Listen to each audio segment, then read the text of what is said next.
Olá, eu sou Alexandre Uehara, coordenador do CBNI DIC, coordenador acadêmico do Centro Brasileiro de Estudos sobre Negócios Internacionais e Diplomacia Corporativa da ISPM. Formado pelo NENA, NENAM, NENE e NENON, 4 núcleos de estudos especializados em diferentes regiões do mundo, que são Américas, Ásia, Europa e Oriente Médio. Nos núcleos são desenvolvidas atividades envolvendo professores e alunos da ESPM, com diversos parceiros do setor privado, do setor público e também do terceiro setor, tendo como objetivo a realização de pesquisas, a obtenção de informações e aprimorar o conhecimento de diversos aspectos que podem influenciar os negócios internacionais nas regiões e em seus respectivos países. Boa tarde a todos. Hoje vamos então começar mais um programa NENON em Pauta, o programa do Núcleo de Estudos e Negócios do Oriente Médio, coordenado pelo professor Gunther Hudzit. Boa tarde, professor. Boa tarde, professor Uehara. Obrigado a todos que estão aqui. Hoje nós temos o prazer de ter de volta com a gente André Lais, que vai conversar com a gente sobre empreendedorismo em Israel. Essa palavra me pega sempre, né? Empreendedorismo em Israel. Bom, vou fazer uma apresentação aqui rápida, né, tem que resumir, porque senão vai ficar complicado apresentar tudo que o André faz. Então, André Lais é cientista político, presidente executivo da Stand With Us Brasil e doutorando na Universidade de Córdoba, Espanha, em ciências políticas e sociais, com ênfase em processo de paz palestino-israelense. Ele é graduado pela Reichman University em Israel, em Governo, Diplomacia e Estratégia, com ênfase no Oriente Médio. É mestre pela mesma instituição em Contra-Terrorismo e Segurança Nacional. Além disso, foi oficial acadêmico no Departamento de Pesquisa e Operações de Inteligência da Força Aérea de Israel e atuou como pesquisador do Instituto Internacional em Contra-Terrorismo, onde realizou dezenas de pesquisas sobre terrorismo e processos de paz. Stand With Us Brasil é uma organização educacional internacional sem fins lucrativos, não governamental e apartidária. Tá? No Brasil, possui sedes em São Paulo e Porto Alegre. Através da educação, a organização promove informações sobre Israel e sobre o conflito israelo-palestino, a fim de combater o preconceito e a desinformação, o antissemitismo e o antisionismo. Stand With Us Brasil carrega como slogan: a educação é o caminho para a paz, e como missão, a educação como uma ferramenta de transformação social. Por isso, uma experiência muito grande em Israel e ter vivido lá, né, ser cidadão israelense. Também, né? Então, é essa experiência que, né, nos fez trazer de volta. André, muito obrigado pelo ter aceitado o convite. Então, por favor, o microfone é teu. Obrigado. Bom, boa tarde a todos. Obrigado mais uma vez pelo convite, professores e alunos aqui presentes. Acho que é importante a gente falar de Israel e falar um pouco de como Israel se desenvolveu ao longo dos últimos 74 anos e como ele conseguiria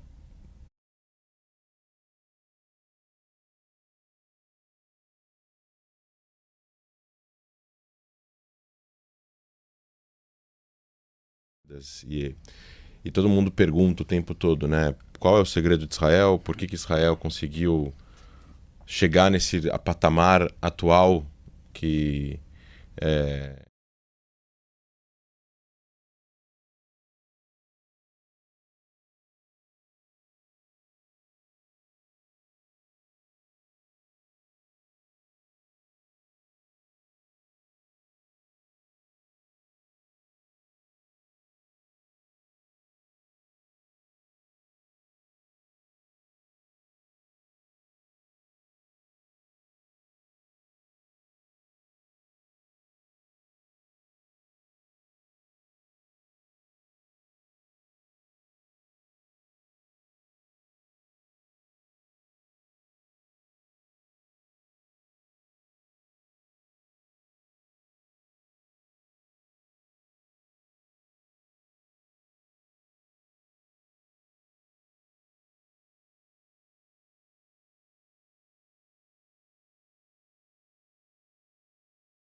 todas as engenharias juntas. Depois vem direito, depois vem business.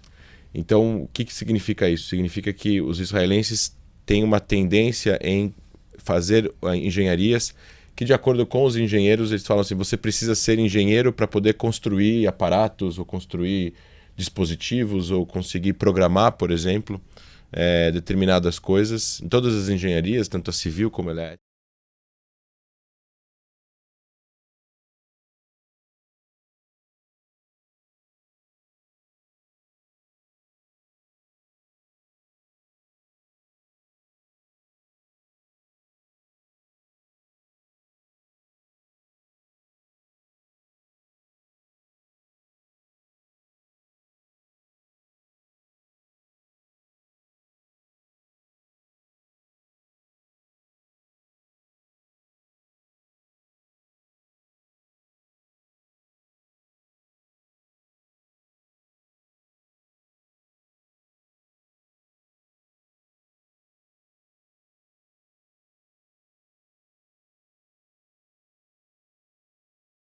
E conseguiu assinar acordos de cessar-fogo que, no final das contas, essas fronteiras se transformaram nas fronteiras.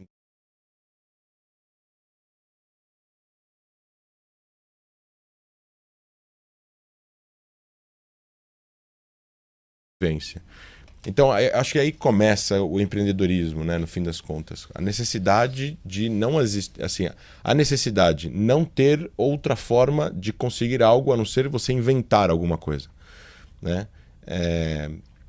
Não ter como você conseguir algum produto, algum artefato, alguma arma de fora e você precisar ser criativo para dentro, faz com que você consiga eventualmente criar mentes que no fim das contas vão acabar encontrando uma solução para algo que parecia não ter solução. Então a gente teve uma foto aqui da indústria velha de armas, que ainda era estatal, depois eles privatizaram, porque o Estado não tem mais interesse em ser dono de empresas que fabricam tecnologias velhas. Então armas, o que a gente chama de rifles, pistolas, todas essas... A indústria bélica velha foi privatizada. A IMI, que era a Israel Military Industry, foi privatizada e virou a IWI, que é a Israel Weapons Industry, que é uma empresa hoje em dia de capital fechado. Onde está o capital aberto, onde está realmente o capital governamental, em alta tecnologia, principalmente na indústria espacial, na indústria aeroespacial, na indústria aérea, na indústria de mísseis e por aí vai, e obviamente com capital privado também para poder ter uma boa gestão. Eu faço um paralelo a essa história, eu faço uma história paralela, que na independência de Israel, Israel não tinha aviões e tinha embargo militar sobre a região toda, inclusive dos Estados Unidos. Israel conseguiu comprar arma de um país, da União Soviética. Por incrível que pareça, foi o único país que ajudou, no primeiro momento, em 1948, através da Tchecoslováquia, a vender armas para Israel. Israel foi fundado como um sistema socialista, que depois veio a não dar certo na década de 80, com hiperinflação, e foi um dos primeiros países ocidentais a fazer uma nova moeda, um plano de moeda nova, que por acaso foi copiado pelo Brasil para fazer o Plano Real. Então, antes do Plano Real, Israel passou pelo mesmo processo que o Brasil passou em hiperinflação e criou uma nova moeda, o shekel, e aí esse novo shekel foi base também. Teve uma comitiva brasileira que foi para Israel para entender o que tinha acontecido lá e como eles fizeram para poder copiar e fazer o mesmo modelo aqui. Voltando à Guerra da Independência, Israel não tinha força aérea. E aí o primeiro-ministro de Israel na época, o Ben-Gurion, virou e falou: vou mandar um agente meu, que na época ainda não era nem o Mossad, que era o serviço secreto, mas era o que deu a base para o Mossad. E ele foi para a França e para a Inglaterra tentar comprar aviões.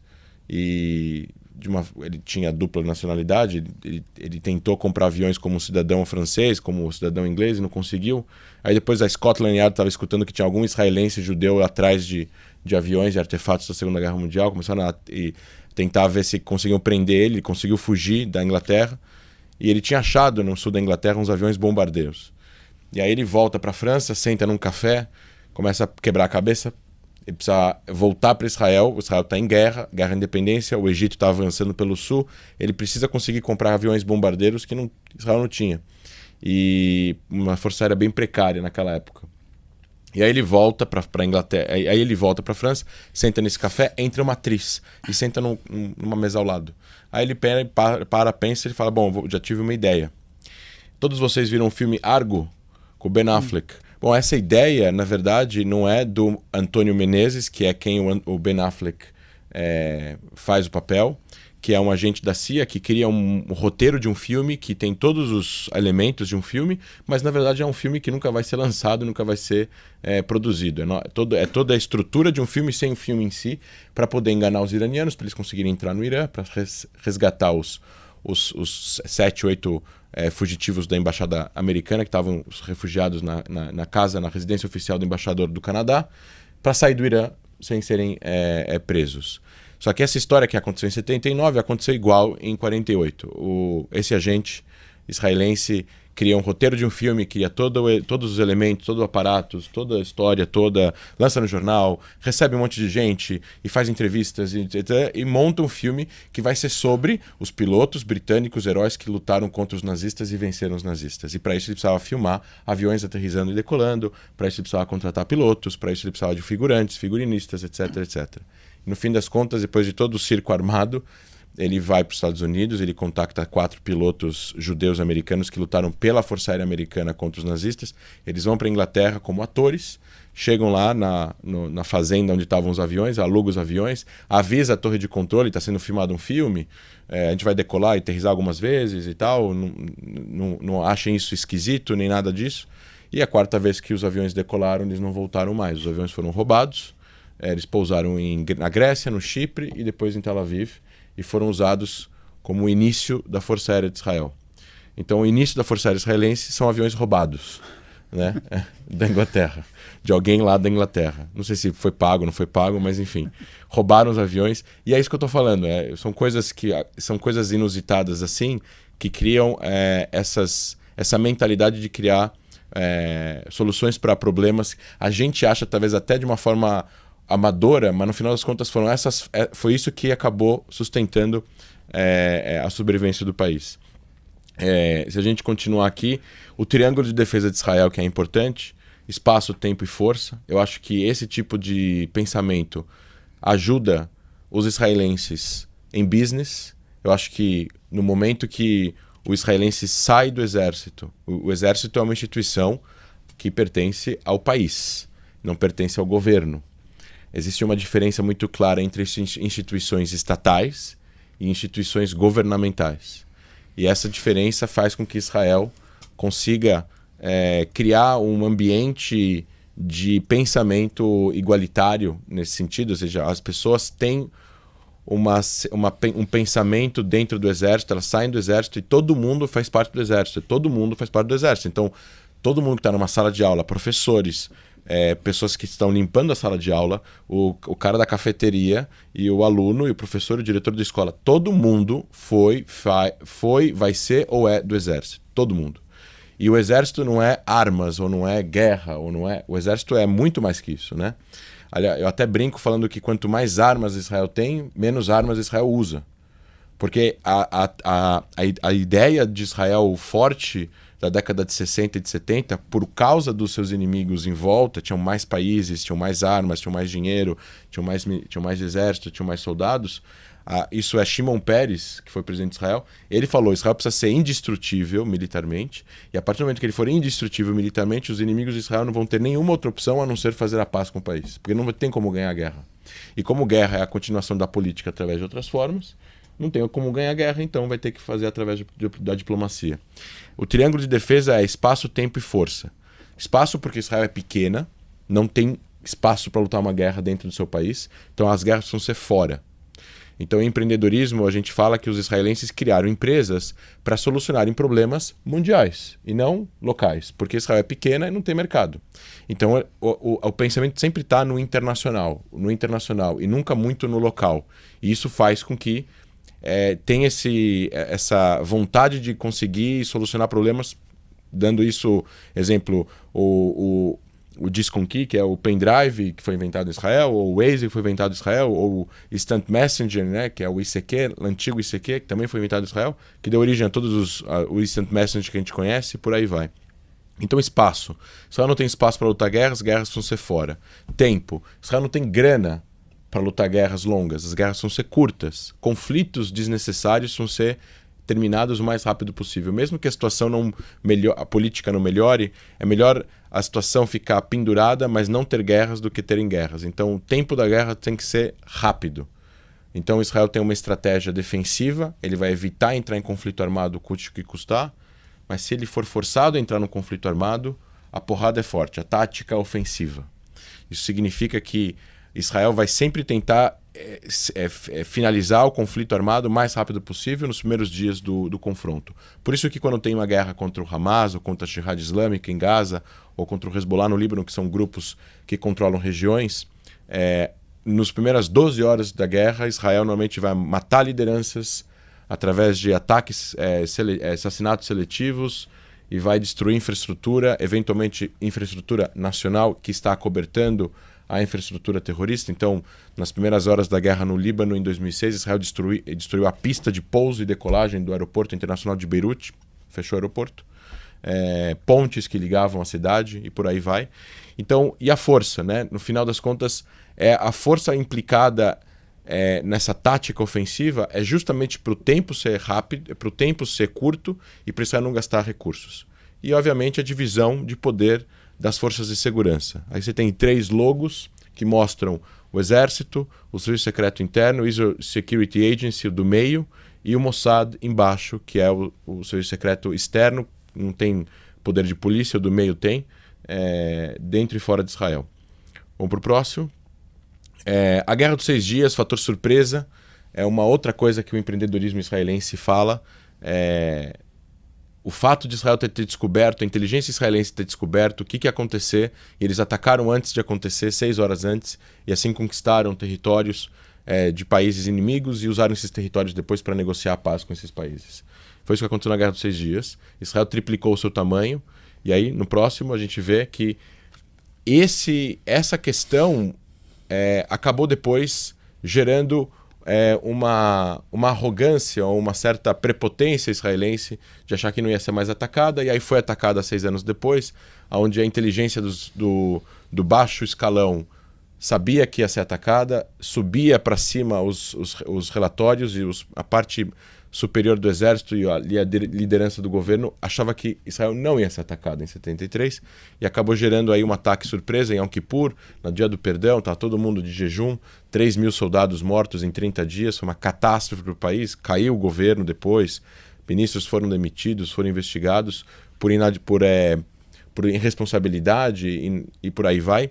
E o que o Muli Eden, que é esse senhor aí que está aparecendo na foto, fala, ele fala assim, não tenta resolver o problema quando ele aparece. Você precisa descobrir qual é o problema e resolver o problema antes do problema aparecer. E aí que está a questão da inovação, né? Não só do empreendedorismo, que é os problemas que não apareceram ainda, mas já foram previstos por alguns empreendedores e inovadores israelenses que acabaram criando formas, ou criando produtos, ou criando aplicativos, ou criando...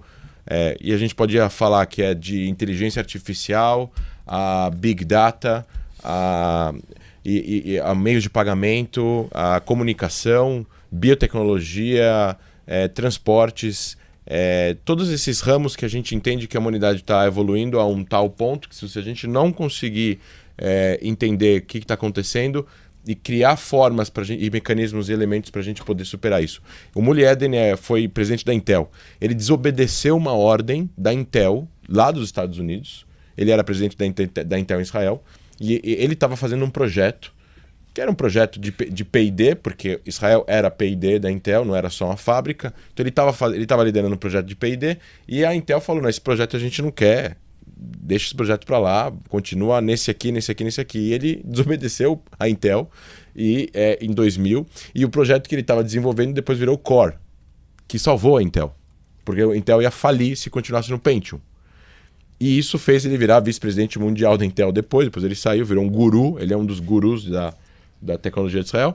E é isso, é uma ousadia, uma não obediência num outro sentido, ou seja, não é que ele não é obediente, mas ele entendeu que existia um erro estratégico da matriz e ele estava em campo.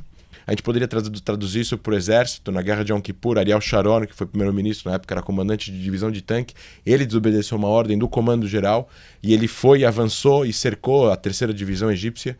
E no momento que você cerca uma divisão, se você não negociar a entrada e saída de suprimentos, essa divisão morre de fome, porque não tem comida, não tem água, está no meio do deserto, e aí eram 20 mil soldados que iam morrer. E aí, obviamente, Israel conseguiu barganhar a entrada e saída de comida, saída de feridos e entrada de comida, para poder barganhar um cessar-fogo mais vantajoso politicamente para Israel, isso na Guerra de 73. E foi uma desobediência de um general para com o seu comandante. E aí teve uma desobediência, né? Uma decisão de não seguir à risca o que estava sendo dito. Vamos passar para o próximo. Isso que eu acabei de falar sobre comodismo que quase destruiu o país, ou seja, não se acomodar, não achar que está tudo bem, é sempre ficar se provocando, ficar se desafiando em encontrar formas de entender como é que está a situação no ambiente, em sua volta, no país, na economia, na tecnologia, para justamente tentar encontrar essas brechas e criar novos produtos, novas soluções, novos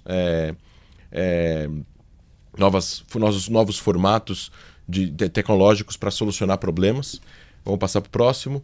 O sequestro de Entebbe, informações que existem e não sabemos. Isso é uma coisa muito forte também em Israel. Existe muita informação disponível que a gente não sabe que está lá disponível. Então aqui é um sequestro de um avião da Air France com 100 reféns em Entebbe. Estamos falando de um lugar que está na África, 3 mil quilômetros de distância de Israel. Sequestradores estavam ameaçando matar os reféns se Israel não soltasse não sei quantos reféns palestinos. Israel descobre que uma empresa israelense tinha feito reforma do aeroporto, onde estavam os reféns.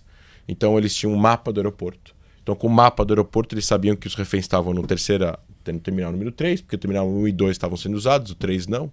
Então eles estavam lá, aí eles tinham a edificação dentro, eles sabiam onde eles estavam, eles montaram uma operação com 2 aviões Hércules, botaram uma Mercedes preta, que vocês estão vendo na foto, que é a mesma Mercedes que o ditador de Uganda usava. Ele tinha ido justamente para um evento da Liga Árabe. Então, quando os 2 aviões Hércules decolaram de Israel, voaram a 300 metros de altura, 3 mil quilômetros, pousaram em Entebbe, usando a luz do aeroporto que tinha sido acesa para pousar um avião comercial justo 5 minutos antes, e todo mundo achou que era o ditador de Uganda voltando. E aí quando desce a Mercedes, todo mundo achou que era a Mercedes do ditador da Uganda, porque ele usava essa Mercedes. E aí quando a Mercedes chega perto, tem 8 soldados enfiados dentro do carro, atiraram nos soldados de Uganda que estavam guardando o Terminal 3, entraram no Terminal 3, se depararam com os terroristas palestinos que não sabiam de onde estava vindo 300 soldados de Israel, armados, no meio da África, a 3 mil quilômetros de distância de Israel, mataram os terroristas e soltaram os reféns, ou seja, trouxeram os reféns para dentro do avião e decolaram os aviões e voltaram para Israel. Esse é o maior resgate de reféns da história. 100 e poucas pessoas foram resgatadas com vida. Morreu um refém. E o comandante da operação, que é o irmão do ex-primeiro-ministro de Israel, Benjamin Netanyahu, que chamava Yonatan Netanyahu.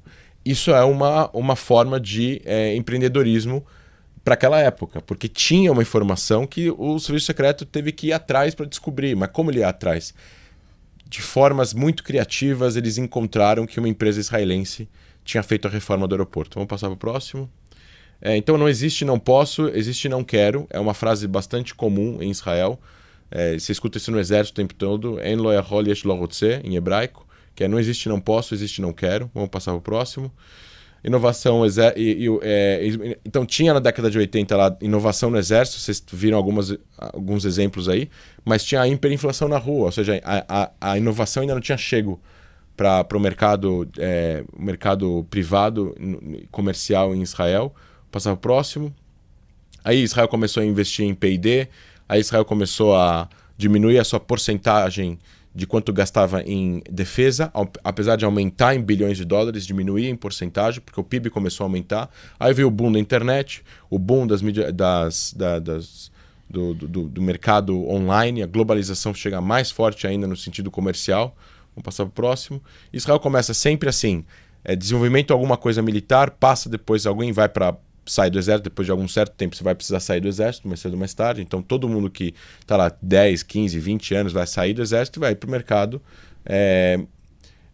privado, e nesse mercado privado ele vai fazer o quê? Ele vai empreender alguma coisa que tenha alguma coisa a ver com o conhecimento que ele ganhou durante os 20, 30 anos que ele ficou no exército, ou no serviço secreto, ou em alguma outra área no setor de segurança do país. Então, assim, Israel não tinha água. Vamos então criar um mecanismo para ter gotejamento na raiz da planta, para a gente poder conseguir plantar no deserto, uma vez que metade do país é deserto. Tá aí um exemplo de uma plantação no deserto de Israel. Vamos para o próximo. Então, assim, não tentou, não fez. Esse é um lema do cara do Waze, o Uri Levin. Se você não tentar, você não vai nem saber se vai conseguir fazer ou não. Então é melhor tentar, falhar, aí tentar de novo, falha de novo. Cultura do erro. E é muito mais importante em Israel se você fez 3 startups e a 4ª deu certo do que se você fizer uma e deu certo. Porque isso significa que você ganhou experiência nas 3 primeiras e você não vai errar os erros que você cometeu, provavelmente não vai errar na 4ª vez.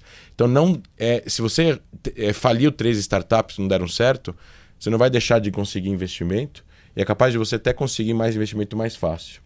E aí uma outra coisa, o sistema israelense é um sistema que acredita muito tanto na segurança jurídica como na questão da mentalidade das pessoas terem a liberdade de falar o que elas pensam. Então, no exército, as pessoas falam o que elas pensam, mesmo que se você está num ambiente que você tem hierarquias acima de você. Então, o soldado fala o que ele pensa, eventualmente vai discordar do seu comandante. Ele não vai ser recebido como uma punição, ou ninguém vai agredir fisicamente ele, ao contrário, vão escutar ele. Isso é necessário e é preferível. Reuniões em empresas também acontecem assim. Então, por causa dessa cultura que começou no exército, então tem gente numa reunião de uma empresa em 10 pessoas, você vai ter lá um ex-piloto, um ex-comandante, um ex-cara de submarino, um ex-cara de tanque, um cara da inteligência, e você tem hierarquias diferentes. Um foi capitão, um foi só sargento, um foi tenente, um foi coronel, e não necessariamente vai seguir uma ordem hierárquica de que se o cara às vezes tem um presidente da empresa, ele é major no exército, na reserva, e o funcionário dele é general ou coronel. Ou seja, no exército um está acima do outro e na empresa um está acima do outro. Às vezes tem casos assim, inclusive da mesma unidade, de no exército um está em cima do outro e na empresa um está abaixo do outro. E isso é uma coisa que acaba gerando conversa, diálogo.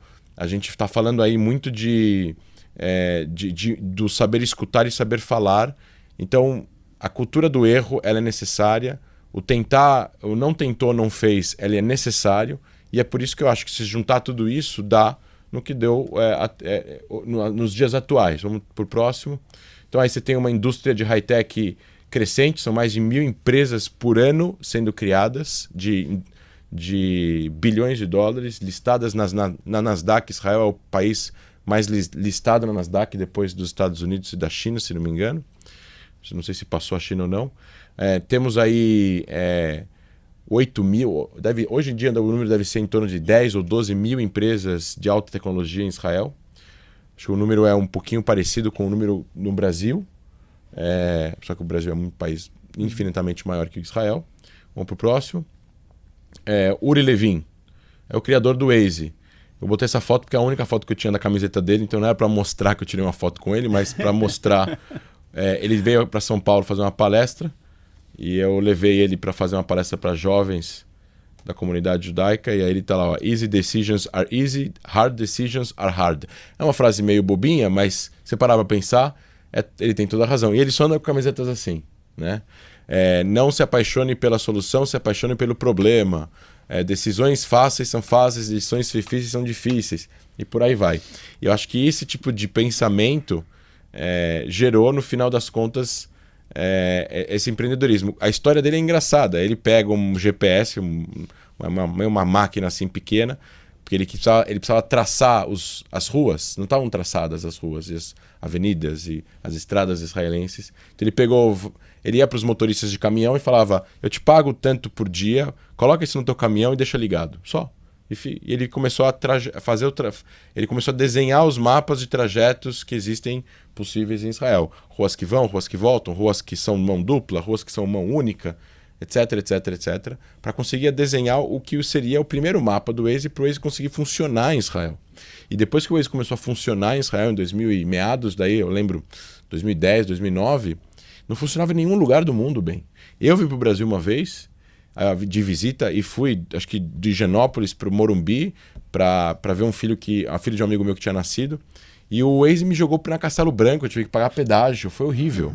Então, e só depois que... E ele fala, o mapa era ruim na América Latina, o mapa era ruim nos Estados Unidos, o mapa começou a ser um pouco melhor na Europa, e aí ele começou a tomar decisões para conseguir melhorar o mapa, e aí no fim das contas o mapa ficou excelente. Ele vendeu depois o Waze para o Google por $1 bilhão e pouco, deve ter embolsado uns 300 milhões. Quem mais ganhou com essa história foi o governo de Israel, com o imposto que ele pagou por ter vendido por $1,5 bilhão. E virou motivo de piada, inclusive, porque o Netanyahu liga para ele e agradece ele, fala parabéns pela venda, você acabou de dar $250 milhões para o país. Vamos para o próximo. Então, chutzpah, o audacioso, é uma palavra muito usada, e que é o que a gente chama de cara de pau, audacioso, não tem papas na língua, é uma forma de se comportar que acaba ajudando o empreendedorismo, acaba ajudando porque, no fim das contas, a cultura é diferente, né? Eu sempre brinco falando que a cultura popular, o medo popular brasileiro, eu não sei se a geração atual pensa assim, mas na minha geração, quando eu era pequeno na escola, o medo popular era ser taxado de chato. Não sei se isso é verdade hoje, mas a gente não quer ser taxado de chato. Então a gente quer ser o cool, quer ser o legal, quer fazer os amigos legais, etc, etc. Ninguém quer ser o mala, né? E em Israel, o medo popular não é ser taxado de chato, é ser taxado de loser, de perdedor, de fraier em hebraico. Então, para você não ser fraier, para você não ser loser, você precisa falar, você precisa se impor. Você precisa falar o que você acha, você precisa, né, brigar pelo que você acredita e tudo mais. E às vezes você pode até ter o chato, mas você não vai ser loser. E eu acho que isso é um diferencial. Porque às vezes você aqui no Brasil, para não ser taxado de chato, o que você faz? Fica quieto, fica em silêncio, não fala. Melhor não falar, é melhor não abrir a boca, é melhor não dar uma opinião. Mas às vezes o falar vai acabar criando uma série de coisas por causa da fala. No final das contas... aquele livro lá, As 3 Leis para Performance, lá, não sei se vocês conhecem, ele fala que tudo nasce na linguagem, né? Toda performance nasce através da linguagem. Vamos para o próximo. E aí vem os 4 poderes de Israel, rapidamente. Primeiro poder econômico, essa mudança, vamos passar para o próximo. Essa mudança econômica, a junção do privado com o público, com interesse no mercado de capital, claro, né? No mercado de crescimento econômico baseado numa economia de capital, de mercado, onde há competição, onde há luta por monopólios e, obviamente, aí, um bem-estar social muito forte dentro do país. Porém, visto que a economia começou a crescer, Israel conseguiu também o segundo poder, que é um poder militar. Se Israel tinha um poder militar limitado há 40, 50 anos atrás, hoje tem um poder militar infinitamente maior do que os seus vizinhos. Se Israel era 2, 3 vezes mais forte que a Síria na década de 80, hoje deve ser 500 vezes mais forte que a Síria. Né? Não existe nenhum país no Oriente Médio que tenha o poder militar que Israel tem, e isso faz com que Israel consiga viver dias de relativa paz. Apesar de a gente ver nos jornais que tem os atentados e tem os foguetes e ter eventualmente atentados de lobos solitários com facas, etc. Isso é muito pequeno, muito pouco, com poucas mortes ou quase nenhuma morte comparado com anos e décadas atrás, onde morriam mais pessoas por causa desses atentados. Então, esse poder militar deu um terceiro poder para Israel, que é o poder da inteligência. É o poder da inteligência, que são artefatos, formas, métodos, para o país ter inteligência nesse ambiente, fez com que Israel ganhasse um quarto poder, que é o poder político internacional, colocando Israel como o 8º país mais poderoso do mundo, dentro daquele ranking de países de poder de país. E esse poder político internacional é onde Israel é cortejado por países que outrora foram países muito críticos e até mesmo distantes de Israel, como Índia e China e Rússia. Hoje em dia são países que cortejam a inteligência de Israel. Essa foto é de antes da guerra. Então tá aí o Putin e o Netanyahu, o Modi, o Xi e o Sultan Qobus, de Oman, que é um país que nem tem relações diplomáticas com Israel, do Sultanato de Oman. Ele já morreu, mas parece que vai ser um dos países que vai normalizar relações com Israel no futuro próximo. E esse poder político internacional deu a Israel uma entrada em diversos lugares muito interessantes, onde Israel consegue, inclusive, ter muita influência para com países fortes e superpoderosos, como os Estados Unidos. E muitos países querem os Estados Unidos próximos e muitos países entendem que, para terem os Estados Unidos próximos, a porta de Washington passa por Jerusalém. Então, os dois responsáveis pela tecnologia israelense são o boicote árabe e Charles de Gaulle, que boicotou também. Israel não queria vender armas para Israel e forçou Israel a ter que criar sua própria indústria bélica. E a indústria bélica, que no fim das contas gerou a indústria... acaba gerando essa forma de pensar, comportamento que gerou a indústria de desenvolvimento tecnológico israelense. Esse é o Yossi Vardi. Acho que eu fiz isso em tempo recorde. Normalmente essa palestra tem 1h30, eu conto mais histórias milaborantes de invenções, mas é isso, vamos abrir para os comentários. Ok, André, obrigado. Conseguiu mesmo, e muito, mesmo assim, interessante pra caramba e aguçou com certeza aí as ideias. Professor Zorovich, opa, eu vi você anotando um monte, tá vendo? Eu vi. 5 papeizinhos aqui. 5 papeizinhos. Com certeza. Bom, primeiro, obrigado, André, pela presença, obrigado aos professores Gunter Uehara, os colegas aqui do Nenon. Eu sou um fã dessa construção de pensamento estratégico que eu chamei aqui nas suas palavras, né? E dentro da literatura a gente estuda alguns casos, né, que a gente chama de Born Global, né, que você colocou como o caso do Waze e tantos outros, né. Dentro de tanta coisa aqui que você falou, André, eu só queria tentar fazer algumas amarrações e ter a tua perspectiva em algo que eu fui uma vez para Israel, mas aprendi demais nessa ida para lá, que me chamou muito a atenção, que você chamou de parceria público-privada, mas eu queria colocar um outro elemento, né, são esses clusters público-privado-universidade. Né? Visitei ali Tel Aviv, né? Jerusalém, Haifa. Né?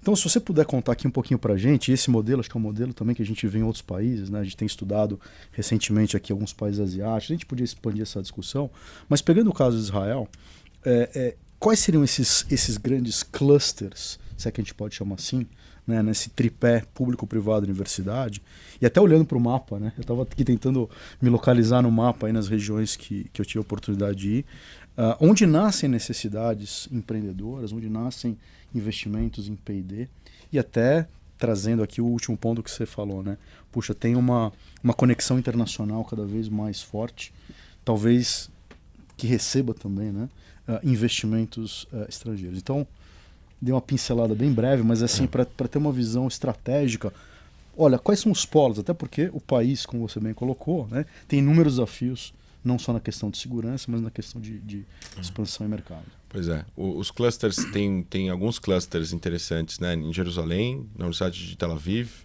na Universidade de Haifa, e esses clusters que são uma junção de investimento público-privado, né? O que seria o público-privado? No fim das contas, o público tem uma visão que ele está fazendo bem para o país no público. Ou seja, é um pouco difícil de tentar explicar aqui em português como é que as pessoas conseguem. Porque aqui no Brasil é tão diferente essa discussão do público-privado, parece que são inimigos, ou às vezes até em lados opostos, parece que estão jogando em times contrários, parece que é um fla-flu.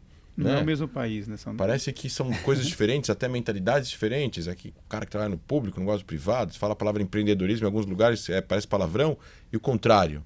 Né? Você fala que você está no setor público, vão falar que você é isso, é aquilo, enfim, burocrata, etc. e tal. E aí você tem toda aquela coisa da ineficiência barra culturas diferentes. E o público privado lá funciona, óbvio, tem as suas críticas, não quer dizer que não tenho, mas ele funciona, tem um escritório do cientista-chefe de Israel, e o escritório do cientista-chefe, dentro do Ministério da Economia, é responsável por colocar dinheiro, injetar dinheiro, inclusive como investidor anjo, em primeiro e segundo estágio, em ideias. É para isso que esse dinheiro é colocado, e esse dinheiro é colocado e injetado nas universidades públicas, que também precisam de iniciativas privadas. Ou seja, a universidade pública em Israel, a Tel Aviv University, a Haifa, Jerusalém, etc., todas essas universidades, elas são públicas, mas elas não são grátis.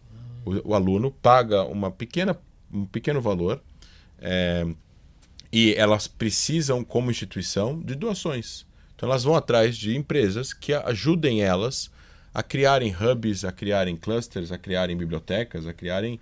Só que como o país tem uma ingerência sobre essas universidades, acaba, no fim das contas, gerando uma junção entre as duas partes que acaba dando certo. Então, a Tel Aviv, o país quer, na sua ingerência sobre a Tel Aviv University, que os clusters que trabalham com empreendedorismo empreendam. Porque significa que, se eu não me engano, é um dos clusters que mais tem saída de empresas novas, esse cluster em Tel Aviv. Então, estar lá nesse ambiente é um meio caminho andado para você ter uma empresa de alta tecnologia sendo aberta ou fazendo fusão com alguma outra empresa, que no fim das contas... E assim, os números são tão gritantes e o sucesso é tão grande que todo mundo quer participar, né?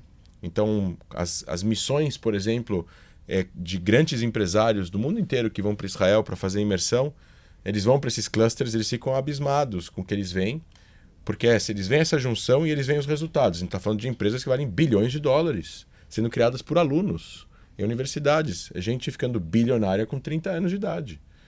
E, obviamente, com o burden para o país, né? O país ganha dinheiro com isso depois, o dinheiro volta para o país depois, etc. e tal. Então, essa junção é uma questão que tem a ver também com confiança no sistema. Tem mais dinheiro você pegar a Previdência Social, por exemplo, em Israel. A Previdência Social de Israel tem mais dinheiro do que a Previdência Social da Argentina. Em cash, em caixa. Só que Israel tem uma população 5 vezes menor ou 6 vezes menor. O sistema ele é tão confiante que as pessoas querem investir dinheiro no sistema público de Previdência Social.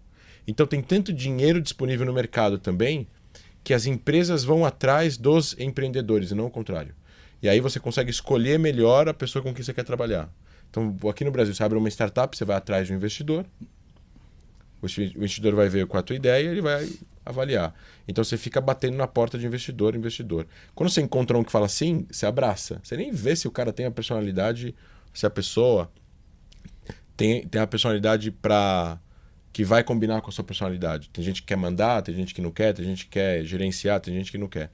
Só que em Israel tem tanto dinheiro dentro do mercado de investimento de venture capital e de investimento nesse primeiro, segundo e terceiro setor, de estágios, que faz com que o empreendedor que tem uma bela ideia, ele vai escolher qual é o investidor que ele quer. Vai ter fila de investidor na porta dele para bater na porta, eu te dou tanto.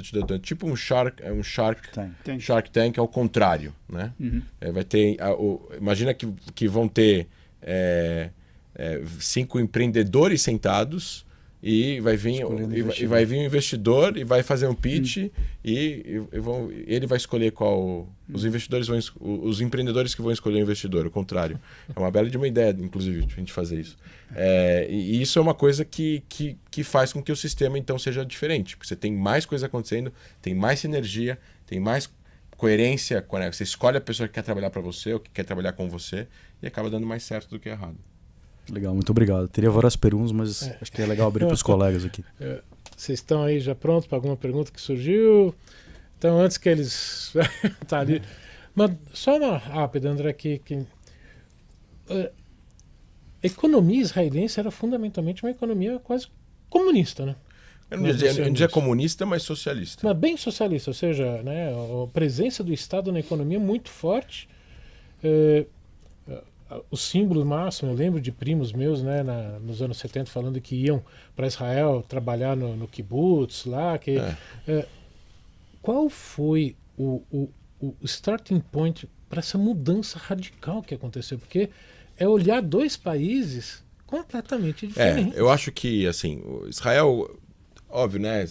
Você pega essa ideia do todo mundo que, no fim das contas, falou de primos seus, né? Você vai para lá, todo mundo quer ajudar a construir uma coisa que você se sente pertencente ao todo, que é mais forte, que é um ideal infinito.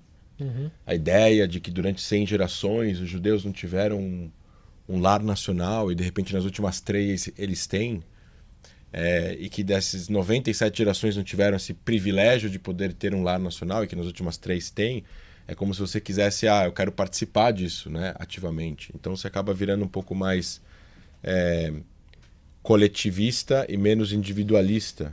Não estou nem falando de esquerda e direita, mas você acaba pensando muito mais no todo do que só em você, e aí quando você vive num país, às vezes, a gente vive aqui no Brasil, você pensa em trabalhar, em ganhar dinheiro e tudo mais. Então, essa sensação de coletivo, né, principalmente, que naquela época, na sua época, foi uma coisa bem como socialista, e os kibbutzim eram um sistema comunista, mas o país era socialista, não era comunista, ou seja, os países, não é que não tinha propriedade privada, tinha.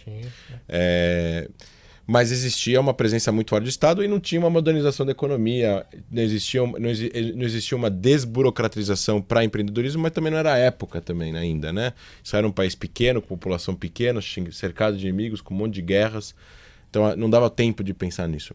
O boom, foi que o sistema não deu certo. Os kibbutz faliram. Aí eles começaram a mudar o sistema, né? Kibbutz que continua comunista, entre aspas, não é comunista, mas o kibbutz teve alguma empresa, dessas empresas de tecnologia que vocês escutaram agora na palestra, na aula, tem muitas empresas que foram criadas nos kibbutzim. Então como é que faz? O kibbutz, que é um sistema comunista, criou uma empresa que foi vendida por 3 bilhões de dólares. Então o kibbutz agora colocou na conta 3 bilhões de dólares. E assim sobrevive. E aí então eles vão fazer o quê? Eles vão distribuir essa renda para que as pessoas que vivem no kibbutz, pra vocês entenderem só que na década de 10, 20, 30, 40, 50, 60, o kibbutz era um sistema onde você vivia em coletivo. Você tinha uma casa que era igual de todo mundo, os seus filhos não eram seus filhos, eles eram seus filhos, mas eles não moravam com você, eles moravam nos dormitórios dos filhos de todo mundo, o refeitório era igual para todo mundo, a comida era igual para todo mundo ganhava a mesma coisa e cada um fazia uma função diferente. Um arava a terra, um andava a aula, um tirava leite da vaca, um era um mecânico, um ajudava a construir madeira e por aí vai. Só que esse sistema agrário e local, ou seja, de autossuficiência, faliu. Porque o mundo foi se globalizando e se conectando, os preços foram aumentando, a vida começou a ficar mais cara. E se eles não saíssem dali, obviamente o kibbutz começou a ter mais gente, porque os filhos dos caras podem continuar vivendo e sendo membros do kibbutz. Não tem como ter membros novos, porque não tem espaço, né? Então todo mundo hoje em dia quer morar num kibbutz, porque é meio que morar num lugar meio pastoreiro, mas trabalhar num arranha-céu em Tel Aviv. É o sonho americano / israelense, né? O sonho israelense. E aí esse sistema não deu certo. E aí eles começaram a modernizar, permitir que os membros do kibbutz fossem trabalhar fora, ganhar salários diferentes e guardar o salário para si, não precisar dividir com todo mundo. Então o kibbutz virou o kibbutz virou o quê? Virou uma micro-China. Porque o kibbutz é dono de uma grande empresa, eles pegam o dinheiro e compraram lá 50 Passats, 0 km, deixaram à disposição de quem quiser usar. Então tem muito kibbutz rico, que tem ótimas estruturas para seus membros, mas ele funciona ele distribui a riqueza entre os seus membros, mas os seus membros são livres para fazerem o que quiser e trabalhar em outros lugares também. Então ainda existe esse sistema. Agora, o país em si passou por hiperinflação de 1000%, assim, gigantesca. Você tinha que não saber qual era o preço do arroz no dia seguinte. Então, o país modernizou a economia, desburocratizou, criou condições para investidores externos chegarem a Israel e fazerem investimentos internos. Tá zerando taxas de grandes corporações como a Intel, como outras empresas que estavam procurando lugares para fazer pesquisa e desenvolvimento e acabaram indo para Israel por N motivos. E aí, fazendo o que eu chamo de uma junção ideológica entre o bem-estar social que continua ativo, independentemente do governo ser de direita ou de esquerda, isso não é questionado em Israel. Ou seja, a direita não é contra o bem-estar social e a esquerda não é contra o capitalismo em Israel.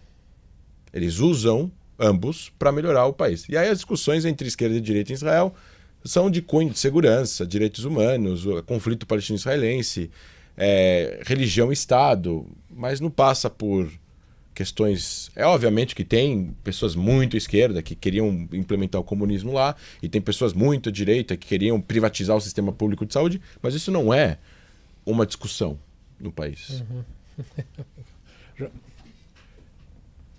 Tudo bem? Você comentou sobre essa diferença de mentalidade, né, dos israelenses, né, na questão do empreendedorismo. Gostaria de saber, tipo, como que a gente pode aproveitar isso para o cenário brasileiro? O que a gente pode tirar dessa mentalidade israelita para o cenário brasileiro? Como a gente pode utilizar? Eu recomendo o livro Uma Nação Empreendedora, Startup Nation. É um livro que conta a história desse milagre econômico. Para todas as pessoas que estudam business e todas as pessoas que gostam de empreendedorismo e que querem investir nessa área e se vem trabalhando nessa área, eu acho que esse livro é essencial. Conta não só as histórias, não sei se todas as histórias que eu contei aqui, mas conta muitas histórias. A história do Better Place, que era o primeiro carro elétrico que teve em Israel, antes do Tesla, teve um carro elétrico da Renault. O negócio não deu certo, mas a forma como ele conseguiu fazer foi assim, sensacional. A forma como ele conseguiu a reunião com o cara da Renault, a audácia dele de fazer esses pedidos, de entrar enfim, tem tanta história que eu acho que essas histórias precisam inspirar as pessoas. Como eu acho que poderia ajudar aqui, assim como em qualquer lugar do mundo, se inspirar por esses exemplos e tentar verificar se dentro do ambiente que a gente vive aqui tem coisas que poderiam ser aplicadas dessa forma. É a mesma coisa que quando você lê um livro que te recomenda fazer alguma coisa que a gente não tinha pensado antes. Por exemplo, eu li outro dia o livro Essencialismo, que fala a arte de poder falar não. Que a gente fala sim para tudo, e hoje em dia você tem a tecnologia que a gente tem à nossa disposição, faz com que a gente consiga resolver problemas muito mais rápido do que a gente resolvia há 20 anos atrás. Ninguém faz mais fila no banco, né? Só que essas tecnologias não fizeram a gente ter mais tempo livre, fez a gente colocar mais coisas no nosso dia, e a gente está mais ocupado, e aquela sensação de que a gente não conseguiu terminar todo o to-do list que a gente tem que fazer durante o dia. Então, como é que a gente consegue aplicar isso no Brasil? A gente conseguiria aplicar isso no Brasil de várias formas. Eu acho que o exemplo israelense está na audácia e na forma de pensar fora da caixa. Eu sempre falo para o pessoal da equipe da Stanivans, tem 22 funcionários, não tem solução, tentem criar uma. Vocês têm liberdade para isso. E outra, é se jogar na piscina e é fazer isso jovem. Porque o soldado de 22 anos em Israel é capitão e manda em 40 soldados embaixo dele com armas.